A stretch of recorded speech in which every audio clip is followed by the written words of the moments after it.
আমরা অনেকেই মানুষের নামে গীবত করে থাকি, কিন্তু এই গীবতের কাফফারা কিভাবে দিতে হয় তা আমরা অনেকেই জানি না। আসসালামু আলাইকুম রহমতুল্লাহ বরাকাতু। আলহামদুলিল্লাহ আসসালাতু ওয়াসসালামু আলা রাসূলিল্লাহ বাদ। সুপ্রিয় দর্শক শ্রোতা ভাই বোন, আল্লাহর জমিনে যত বড় বড় অপরাধ, যত মহাপাপ এবং কাবিরা গুনাহ রয়েছে, এর মধ্যে গীবতের অপরাধটি অন্যতম একটি বড় কাবিরা গুনাহ এবং মহাপাপ। এই অপরাধটি এত জঘন্য যে আল্লাহ রাব্বুল আলামিন সূরা হুজুরাতের 12 নম্বর আয়াতের ভয়াবহতা বোঝাতে গিয়ে আমাদেরকে বলেছেন যে কোনো ব্যক্তি তার মৃত ভাইয়ের গোশত খাবলে যদি খায়, সেটা যেরকম নোংরামো, সেটা যেরকম অসভ্যতা এবং বড় ধরনের জঘন্য অপরাধ, তেমনিভাবে কারোর পেছনে যদি কোনো সমালোচনা করা হয়, তার দোষের চর্চা করা হয়, সেই দোষটি যদি তার মধ্যে থাকেও সেটা যদি তার পেছনে অন্যদের কাছে বলাবলি করা হয়, তাহলে সেই গীবতের অপরাধটি কিন্তু সেরকম বড় অপরাধ। নবী করিম সাল্লাল্লাহু আলাইহি ওয়াসাল্লাম গীবতের ভয়াবহতা সম্পর্কে বিভিন্ন হাদিসে আমাদেরকে সতর্ক করেছেন, সাবধান করেছেন, সচেতন করেছেন। এরপরও গীবতের অপরাধ থেকে আমরা বেরিয়ে আসতে পারি না।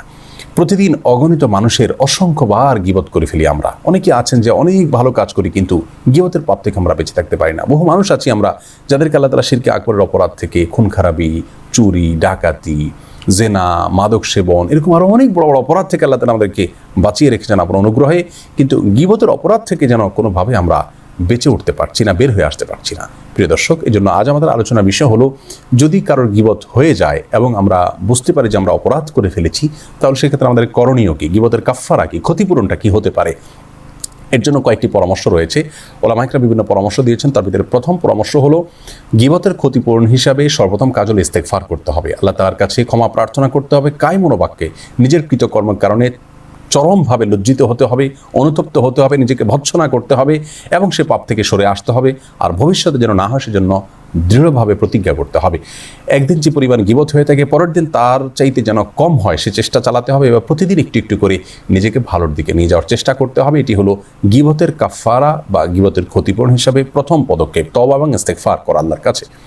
দ্বিতীয় পদক্ষেপ হলো, যদি সম্ভব হয়, সুযোগ থাকে, যে ব্যক্তির গীবত করে ফেলেছি আমি, সেই ব্যক্তির কাছে গিয়ে যদি মাপ চাওয়া যায় যে ভাই, আপনার অধিকার নষ্ট করেছি, আপনার ইজ্জত হরণ করেছি, বা আপনার পেছনে আপনার সমালোচনা করেছি আমি, আমাকে মাফ করে দিবেন। যদি এটা করার কোনো স্কোপ থাকে তাহলে সেটি করা উত্তম। ইমাম নবী রাহিমাহুল্লাহ এটি পরামর্শ দিয়েছেন এবং আর অনেক ইমামগণ এই পরামর্শ দিয়েছেন। যদিও অনেক ইমামগণ, যেমন ইমাম ইবনে তাইমিয়া, ইমাম ইবনুল কাইয়িম রাহিমাহুল্লাহ, অনেক ইমামগণ বলেছেন এটির জরুরি নয়, কিন্তু যদি সুযোগ থাকে তাহলে অন্য ওলামাদের পরামর্শ অনুযায়ী আমরা আমল করতে পারি। আর যদি এটি বলতে গেলে, যার গীবত করেছেন তার কাছে বলতে গেলে বরং তিনি ভুল বুঝবেন, তার সাথে আপনার সম্পর্ক নষ্ট হওয়ার সম্ভাবনা রয়েছে এবং এর কারণে তিনি আরও বেশি ক্ষিপ্ত হয়ে যেতে পারেন, তাহলে সেক্ষেত্রে তাকে বলার দরকার নেই, এরকম আশঙ্কা না। আর যদি শুধুমাত্র তার কাছে বলে যদি আপনি মাপ চেয়ে নিতে পারেন, সেটা আপনার জন্য ভালো, যেহেতু এটি বান্দার হক এবং বান্দার হক নষ্ট করার কারণে কিন্তু আমাদেরকে আটকা পড়তে হবে, দুনিয়াতে আমরা নিষ্কৃতি পাওয়ার চেষ্টা করলাম। তৃতীয় যে করণীয়, সেটি হলো, যে ব্যক্তির গীবত করে ফেলেছে তার জন্য আল্লাহর কাছে ক্ষমা প্রার্থনা করা। হাদিসে এসেছে, নবী সাল্লাল্লাহু আলাইহি ওয়াসাল্লাম বলেছেন, কোনো ব্যক্তি যদি তার কোনো মুসলিম ভাইয়ের অগোচরে তার জন্য আল্লাহর কাছে দোয়া করে, তাহলে আল্লাহর ফেরেশতারা ওই ব্যক্তির জন্য দোয়া করে। আপনি দোয়া করবেন, আল্লাহ, আমি অমুকের গীবত করে ফেলেছি, আপনি তাকে মাফ করে দিন।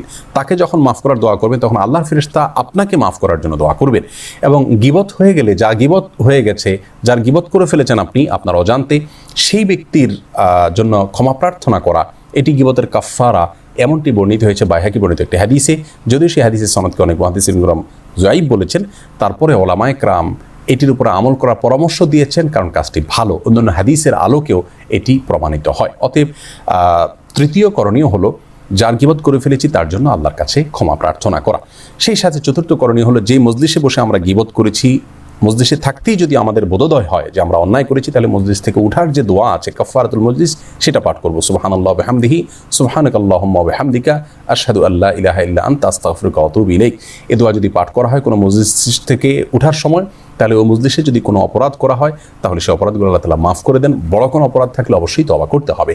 তাহলে মজলিস থেকে উঠার সময় আমরা ইস্তেগফার, তওবা, সাধারণ ইস্তেগফার তওবার পাশাপাশি মজলিস থেকে উঠার যে দোয়া আছে, এটা পাঠ করার মাধ্যমেও মজলিসে কৃত অপরাধ থেকে নিষ্কৃতির পথ আমরা খুঁজে পেতে পারি ইনশাআল্লাহ বিদিনিল্লাহ। সেই সাথে ইমাম ইবনে তাইমিয়া রাহিমাহুল্লাহ, ইবনুল কাইয়িম রাহিমাহুল্লাহ আরেকটি পরামর্শ দিয়েছেন, তা হলো, যেই মজলিসে আমরা গীবত করেছি, যাদের মাঝে কারোর সমালোচনা করেছি, সেই লোকগুলোর মধ্যেই আবার যদি সম্ভব হয় ওই লোকটার কোনো প্রশংসা করা, তার ইতিবাচক এবং ভালো যে গুণগুলো রয়েছে সেগুলো আলোচনা করে দিলে অনেকটা ক্ষতিপূরণ হতে পারে। কারণ আল্লাহ বলেছেন, ইন্নাল হাসানাত ইউযহিবনা সাইয়্যাত, নিশ্চয়ই ভালো কাজগুলো মন্দ কাজগুলোর ক্ষতিপূরণের ভূমিকা রাখে, মন্দ কাজগুলোকে দূর করে দেয়। বিধায় তার প্রায়শ্চিত্ত হিসাবে আমি তার সমালোচনা করেছি যে জায়গাতে, সেই জায়গাতে তার একটু প্রশংসা বা ভালো গুণগুলো বলে নেওয়া উত্তম। তাহলে সর্বসাকুল্যে 5টি করণীয় কথা আমরা খুঁজে পেলাম।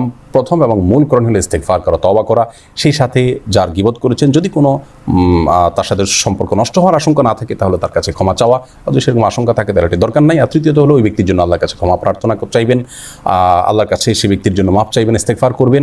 আর চতুর্থ করণীয় হলো মসজিদ থেকে উঠার দোয়া পড়বেন। 5 নম্বর করণীয় হলো ওই ব্যক্তির প্রশংসা করবেন এবং তার যে সমালোচনা করেছেন সেটাকে পাল্টা তার প্রশংসা করে তার ভালো গুণগুলো উল্লেখ করে ক্ষতিপূরণ করার চেষ্টা করবেন, প্রায়শ্চিত্ত করার চেষ্টা করবেন। আল্লাহ তাআলা আমাদের সকলকে গীবতের মতো ভয়াবহ অপরাধ থেকে বেঁচে থাকার তৌফিক দান করুন। যে গীবতগুলো হয়ে গেছে সেই গীবতগুলোর কারণে যে ক্ষতি আমাদের হতে পারে, সেই ক্ষতি থেকে বাঁচার জন্য যা করণীয় সে কাফারা এবং ক্ষতিপূরণগুলো সঠিকভাবে আদায় করার তৌফিক দান করুন। আসসালামু আলাইকুম ওয়া রাহমাতুল্লাহি ওয়া বারাকাতুহু।